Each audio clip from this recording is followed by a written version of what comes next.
one of the themes that has been a thread in our conversation was one's autonomy and surrender. Mm-hmm. And I feel like we talked about several elements of that. One was maturity, to understand what autonomy is, because when we're early on in our development, what seems like autonomy is not really autonomy. Right. It could just be a slogan that we saw on a bestseller, New York Times bestseller. Yeah, it's a good bumper sticker. Yes, exactly. And it's actually a state of confusion if, when we have a culture or civilization that lives by those, which is, we seem to find ourselves in that world where people have slogans, empty slogans that have not really been investigated. Right. And I think you highlight this in your book, and several of the amazing teachers and students that you have interviewed, that they have developed this art, so to speak, where they can suspend that autonomy when they recognize that there is someone as a teacher from whom they can receive. But also to highlight what you also said, which is equally important, is the swadharma, that when we have discovered our independence through our struggle, then we now know that we cannot sacrifice that no matter what. So let's talk for a minute, because I think it's a really important point you bring up. Let's talk for a minute about why it's not a straightforward, usually it's not a straightforward, simple thing to be autonomous and or true to your own swadharma. What are the factors that distract us or deceive us to believe that we are being independent while really we are not, or quite the opposite of that? So why don't we kind of list a few of the deceiving factors? And so one I would say is being confused between what society makes us believe we want and don't want, and what our true self or authentic self or true nature tells us. So, for example, I think that nowadays being free for many people means being free to do whatever I want to do whenever I feel like doing it, and putting aside any other consideration, which I don't think is necessarily a wise thing to follow. So that would be one mistake. And the other mistake would be the fears and ambitions and desires of our small self, of our historical personal self, which may feel like, they may feel like they are coming from our authentic self, but they are not. They're just coming from a very conditioned and constricted personality. So maybe these are two voices that can mislead us in thinking that we are being autonomous or free and independent, but actually that's not what you and I are talking about here. Yes. I don't know if that is possible to discover that autonomy without our struggle, without actually going through that. I think that's part of the play. As you were describing this, a word that came to me was guidance.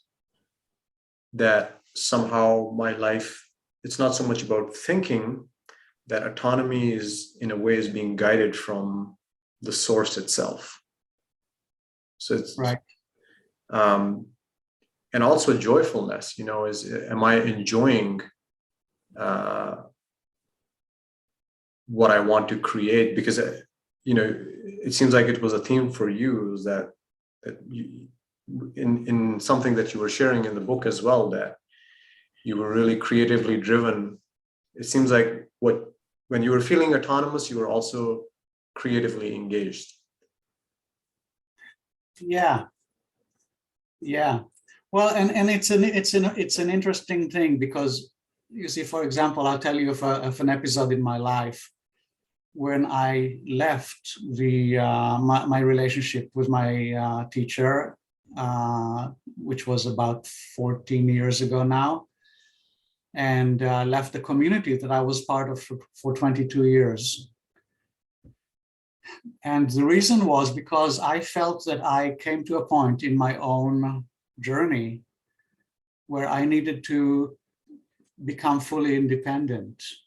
And I realized that as long as I stayed surrendered to that teacher, to Andrew Cohen, that wouldn't happen.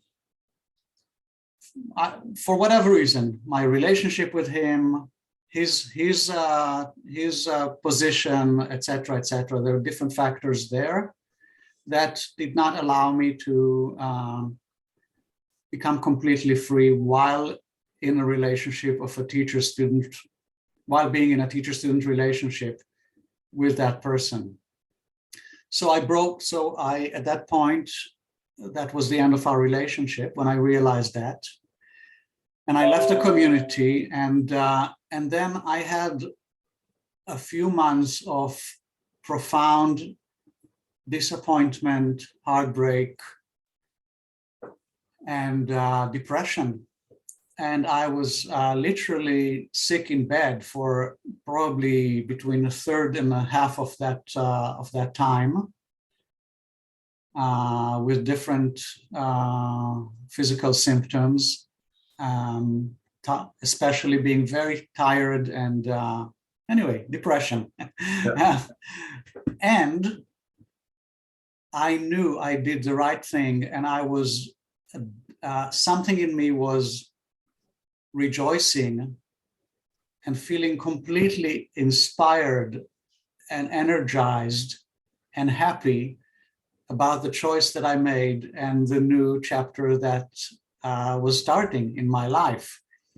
So this sounds completely crazy.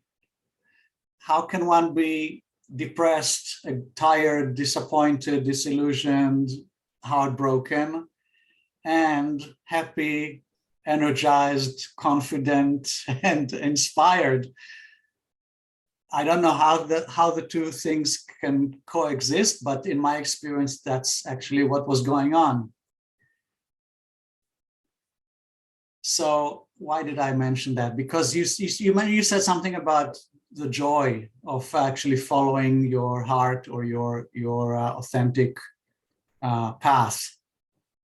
And I felt I wanted to add that it's a specific type of joy, specific kind of inspiration and of knowing, which can go hand in hand with struggling like hell and feeling horrible, and somehow the two can go together. Yeah, you just described my life. Yeah, it just seems that our development at some point, maybe in our spiritual journey, we associate it with having the perfect mate, a lot of wealth and abundance.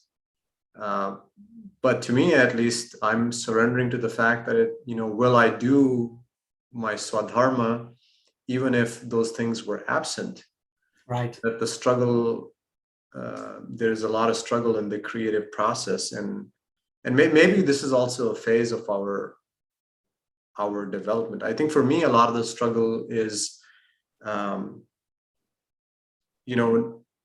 clarifying my actions, and sometimes there is doubt, or what you want to do is too hard, seems seemingly hard, and then following through and having commitment is where the challenge comes. But clearly, as you said, is if you had a litmus test of seeing the flow of energy in your system and your psyche and that very different quality of joy, that you know this is the best thing you can do right now, is this. Wonderful, wonderful. I really applaud you. It's beautiful what you just said.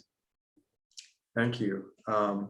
Another thing that jumped in my mind was, Amir, which is another struggle, is we were talking about autonomy, and there is also this quality of claiming your own independence, which seems like at different points is a choice.